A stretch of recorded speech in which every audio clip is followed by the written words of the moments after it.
Hello and welcome to Mr. Mayor's Book Chats. Today I'm going to talk to you about some nonfiction books.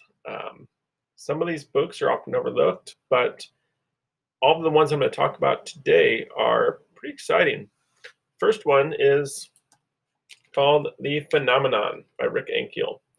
And baseball season playoffs are about to start.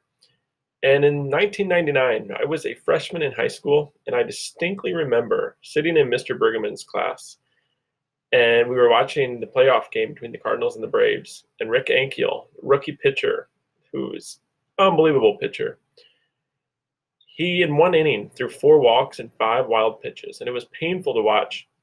And he had developed the yips. This anxiety had got the best of him. So this story tells about Rick Ankiel's becoming the pitcher that he was, enduring the hardships and dealing with his anxiety. He never pitched successfully after that again, but he rebounded to become a position player and kind of turned his life around. So this is his story. Excellent book. The next one is The 57 Bus, and this one, some of you may have heard me talk about it already when I introduced the Lincoln books, but it's about Sasha and Richard, 2 teenagers who don't know each other but are together on their bus home from school for 8 minutes a day. Sasha is an agender teenager who is sitting on the bus, kind of minding her own business, listening to her music, and Richard, an African-American teenager, decides to try to get a rise out of his buddies. He lights Sasha's skirt on fire, and in just a matter of seconds, both of their lives are changed. Sasha is covered in scars from the burns. Richard is charged with a hate crime. So the story delves into race and gender and identity and ultimately forgiveness. Very powerful book. Check this one out. Jack Gantos, very successful, very well-known author. But before he became a successful author, he had quite a life. In 1971, he was a senior in high school, and he knew he wanted to be a writer, but he was broke. He didn't have enough money for college.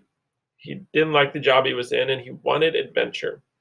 So he finds out about this job opportunity on a 60-foot yacht, but the yacht is used for smuggling drugs. But it's got adventure, and he needs that money. So he decides to do it, and he quickly kind of gets taken under the wings by these drug dealers. But they're eventually caught, and he is sentenced to 6 years in prison. But now that he's in prison, he's got time to write, and he's got a lot of ideas and a lot of adventure to write about. So that's the story of those years in Jack Gantos' life. This is quite a story.